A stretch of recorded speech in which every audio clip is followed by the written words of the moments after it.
everybody, Mike here. So in this video we're going to show you how we do an epoxy floor coating. You can't put epoxy on smooth concrete and expect it to last forever. So we'll grind the concrete, we'll get it to about a, maybe like a 80 grit sandpaper or something like that. And then we'll vacuum it and then we'll wipe it down to get all the dust off. And then the first thing we do, we don't just put the metallic epoxy right over the concrete. There's a few steps to do before you get to that, and that ensures almost that you'll have really good success putting that metallic epoxy down. Now what we do is we always put a primer coat down, and this primes the concrete. So that concrete is very porous. It's got a lot of little tiny air holes and pockets in it, and this primer is going to sink down into all those air holes and block them and fill them. So when you go to put your epoxy coating on, you're not going to have all kinds of little imperfections and tiny little bubbles in it. So this is a water-based primer, and it's also a moisture blocker. So if there is any moisture coming up through the concrete, this will help block that moisture from coming up through too.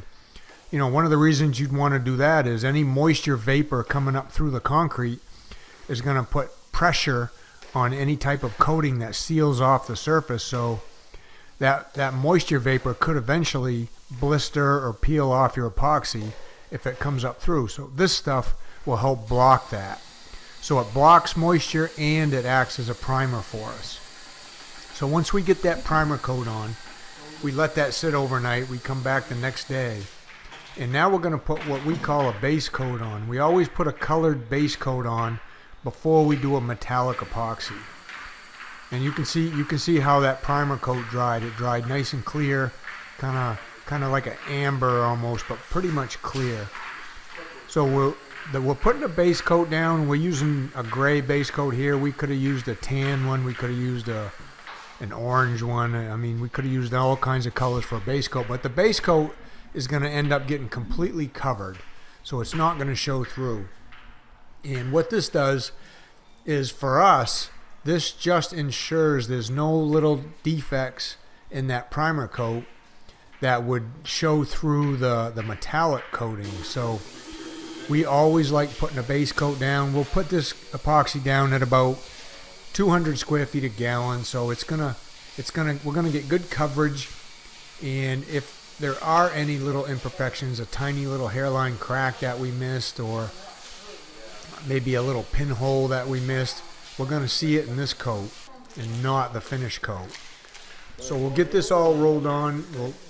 We always ribbon it out like I'm doing right there, and then we squeegee it around, and then we roll it down nice and smooth, and it kind of self-levels itself out. So usually when we get back, we'll have to let this sit overnight, come back the next day.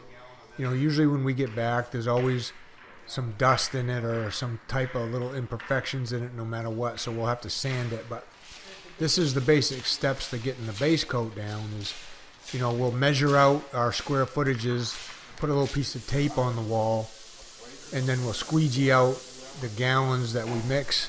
We usually mix about 3 gallons at a time, and then back roll it and get it all nice and smooth. So the next day we show up, we're going to sand this epoxy, and that's because, like I said, you'll get some dust that settle in this. You'll get maybe even some bugs, a spider, a fly, or anything that settles in it will cause a little imperfection. So we'll always sand it down.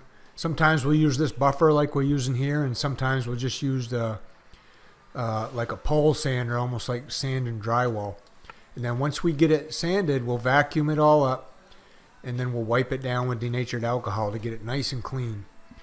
So while we're doing that, we're getting our metallic epoxy all measured out. We're getting our mixing station set up, getting everything separated, and we're getting our 3-gallon kits separated. So we're going to mix 3 gallons at a time.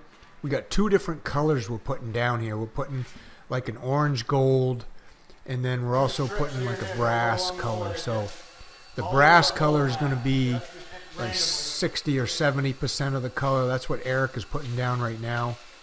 And then the orange gold will be the other 30 to 40%. So what we do is we just ribbon this all out all over the place, kind of random, no set patterns to it. Just get it all mixed out all over the floor, and then we're going to just squeegee it around and kind of blend it together a little bit. But the first thing we got to do, here's all the different colors. So there's tons of different colors with this stuff. You know, the company we're using makes those, probably about 20 of them.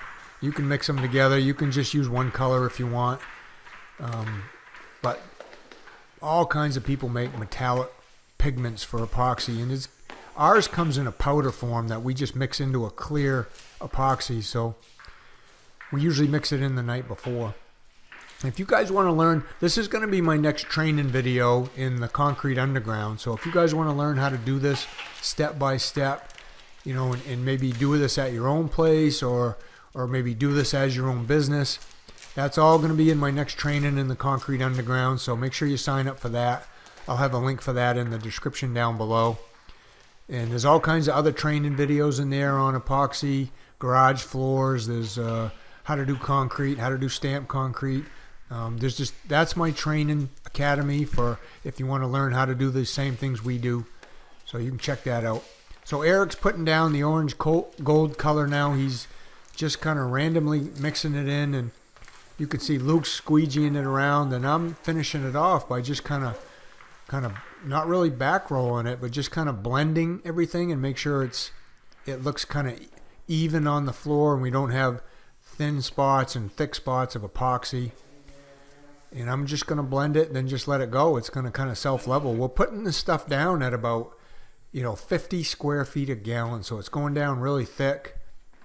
It does soak up a lot of epoxy, but it looks really, really cool when you're all done. Now, I'm just finishing up by the door there, making sure that I got really good coverage by the transition from one room to the other. And then I'll finish that one little spot up. I'm also wearing these metal spike cleats so I can walk in the epoxy and not bother it. And here I thought I'd just let the homeowner try it and see what it feels like right in front of the door. The homeowner, this is a woodworking shop for her. She's kind of a woodworker. She's pretty handy. She does a lot of crafts with the wood. So this will end up being her woodworking shop when we're all done. And this is what it looks like the next day. So it kind of keeps moving. We let it sit overnight, dry overnight. And when we get back the next day, we're going to put a top coat on it. So we're going to put a clear urethane top coat on this. And if there's no imperfections in it, then we can just wipe it down, make sure there's no dust on it. If there are a few little bumps here and there and some imperfections, then we just lightly sand it out with 220 grit sandpaper. And that usually takes care of it. And then we'll just wipe it down with that denatured alcohol again. Now what we're doing is we're putting down the urethane top coat, and the urethane is very UV resistant. It doesn't yellow in the sun. It's also more scratch resistant, more chemical resistant than epoxy. So we always protect the epoxy with the urethane. Urethanes go down really, really thin, so about 550 square feet a gallon with this one. So we'll just get that rolled on. Luke will kind of W roll it out, then I'll back roll it, make sure there's no roller lines. And that'll finish off the floor. We'll have to let this sit overnight. And then the next day, this stuff kind of levels out. And it just clears right up. So it's going to end up looking beautiful like it did before we put it on. But you got to protect this stuff somehow. Otherwise, epoxy's...